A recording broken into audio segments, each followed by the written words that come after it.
What's up, y'all? Today I wanted to talk about. I was on live last night. I was on live on Twitch. Tonight go check me out live on Twitch at 9 playing Outlast. You know what I'm saying? We can talk about whatever on there. But I got a few questions on trade scenarios for the Falcons, and I have a few that I wrote down, but I'm gonna say like the main one. That's what the video's gonna be. First off, Matt Ryan for Deshaun Watson. That should be. I know. Houston's probably going to want more than that. They're probably going to want one of our receivers like Zacchaeus or, in worst case scenario, Julio. I don't think Ridley's going anywhere. Ridley's untouchable at this point. If we can just give Matt Ryan and a few picks away for Deshaun Watson, that would be a great step in the right direction. We need a mobile quarterback. Deshaun Watson's not happy in Houston, and Matt Ryan does not fit this team anymore. I mean, we can draft a mobile quarterback, but at the same time, Deshaun Watson is very established. I'll say that. He's very established. He's a great quarterback in his right, you know. And he didn't have a bad season this year. So I think that he would definitely fit on this team. And I think he would really go with what we're trying to do as far as changing how our offense is run. As far as the head coach situation, I'm going to say this too. We saw Doug Peterson just got fired. If you guys didn't know, Doug Peterson has been fired from the Eagles, effective about like 45 minutes ago. And I hear a lot of people saying the Falcons should pick him up. No. No. We do not need Doug Peterson on this team. He'll probably make the team worse than it is right now. If I'm being completely honest with you, I think that he will make the team so much worse than it is right now just because he's set in his way too. He's one of the coaches that's like always set in their way. And if their way doesn't work, that's tough. And that's why he's gone from the Eagles, because he keeps trying his way and his way doesn't work. You know, they haven't been a really good team since 2017. It's 2021 now, you know? So that's just my thing on that. But Deshaun Watson for Matt Ryan should be the first thing that the Falcons should work on if we want to improve this team in the slightest. You know what I'm saying? I hear a lot about a Julio trade too.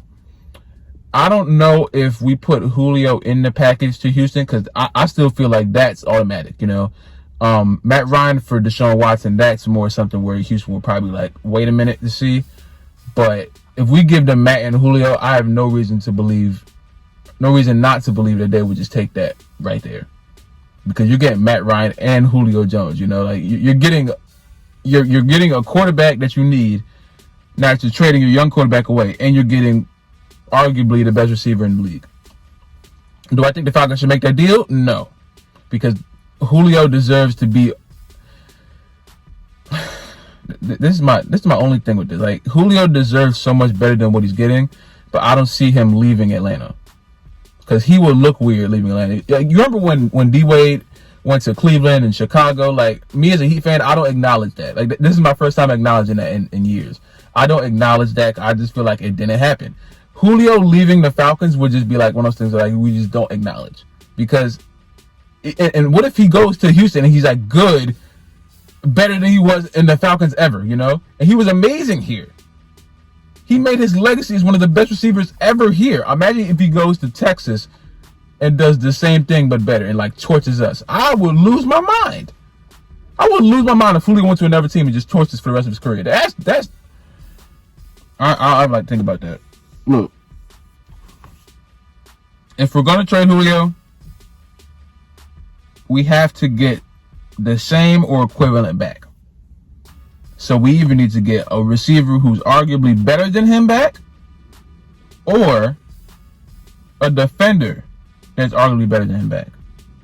If we could trade Julio to get a corner or something, that's something I could think about. Depending on who the corner is, age, stats of the last 5 seasons. I need everything, you know. Like, trading Julio is one of those things that you need to give me somebody who's equivalent or better than him in this sport of football to get that.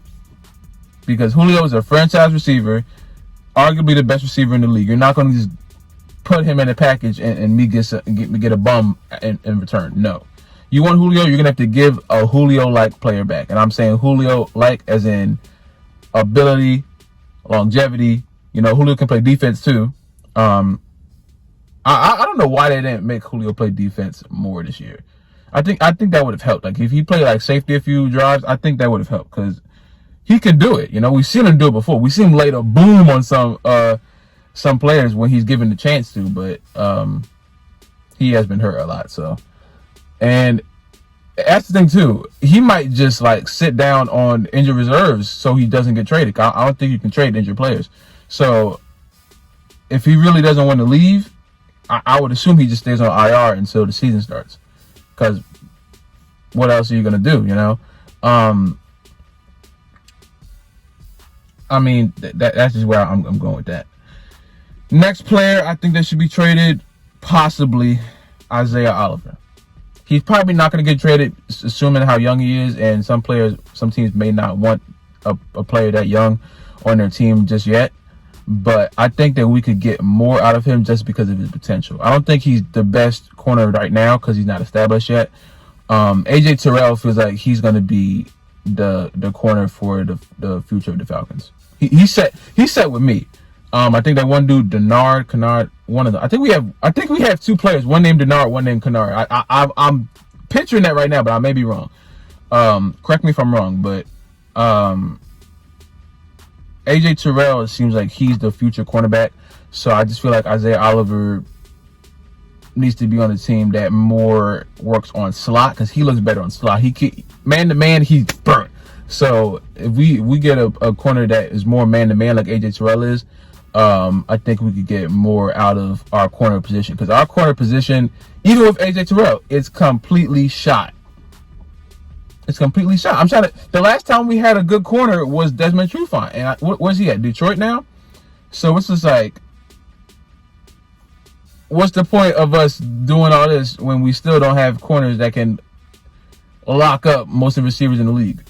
We don't have a corner that can all right, we're gonna put you on him and that's lockdown for the whole game. We don't have a Jalen Ramsey or a Marshawn Lattimore or even a Richard Sherman at this age. We don't have that. We just have two young corners that have potential, but this Falcons team we don't have the time for potential.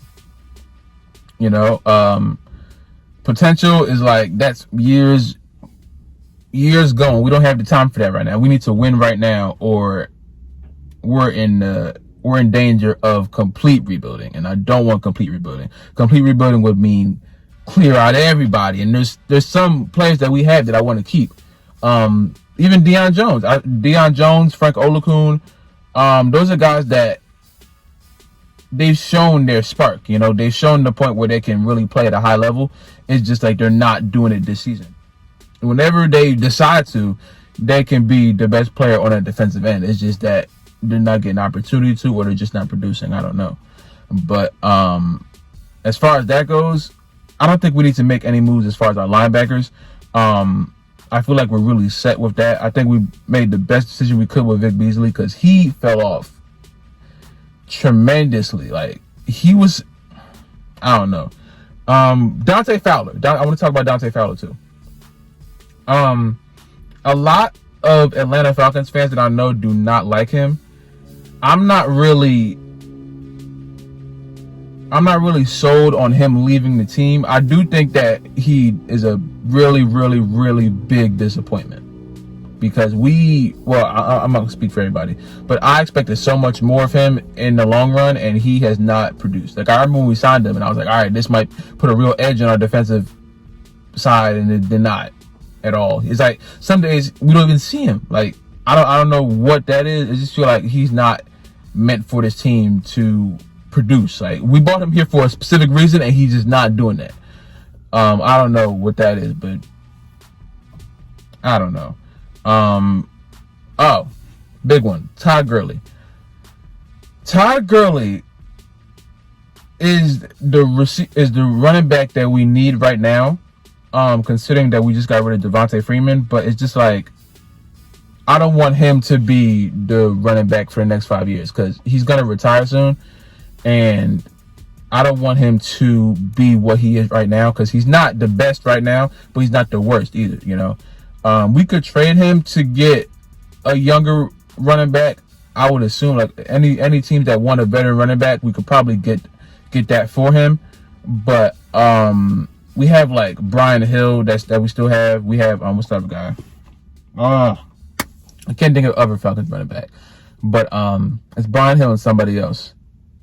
He has two last names. He has two, like, a name dash last name. I can't think of it right now. I only saw him play a few drives. I see him on Madden a lot, but Madden and real life are two totally different things. But I think that we could go forward with Brian Hill because he's not bad at all. But I still feel like that Todd Gurley can stay for the next 3 years, depending on how his production goes. If he just, like, starts to fall off a cliff, then no, then we can just get rid of him there. But if he really starts to improve to where the point, like, he was playing on, like, the last few years of his on his Rams seasons, then he wouldn't be a bad pick for us just to keep, you know what I'm saying? And I want Najee Harris from the draft. So it's like, if we keep Gurley, keep Brian Hill, you know, we keep Gurley, we keep Hill, and then we get Najee Harris, then one of them has to leave. You know, we can't have 3 running backs on the same team because that would lead to competition between Brian Hill and Najee Harris. And I think Najee Harris deserves to have the reins as far as the next running back of the Falcons. That's why this draft is so important for us, because if the Falcons somehow messes up, I don't know what happens here. Some people said that the Falcons are going to trade down. I'll be surprised with that. I can't imagine them doing something so proactive like that. But we're definitely gonna find out very soon. So that's just really my all my trade scenarios for Falcons. This team has so much potential to be a better team. It's just the fact that they won't produce. So if they won't produce, then the players that don't produce need to go.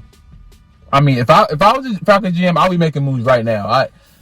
So many players would not make it to the draft. I'm just saying, like, a lot of players would have been out by the time the draft comes. But that's just the way I am, and I'm sure there's other things that I'm not taking into account. You can't just trade players, you know. But yeah, man, y'all let me know how you guys feel about my trade scenarios in the comments. Let me know any other trade scenarios you have. If you guys like this video, subscribe if you're new, subscribe if you haven't already. Comment down below what kind of video we do next, man. Twitch stream at 9. Don't forget, Twitch stream at 9. Outlast 2, you know what I'm saying? Come and chill out, you know what I'm saying? Yeah. Stay safe, drink water. I love you guys. Go Falcons, and I will see you guys in the next video, man.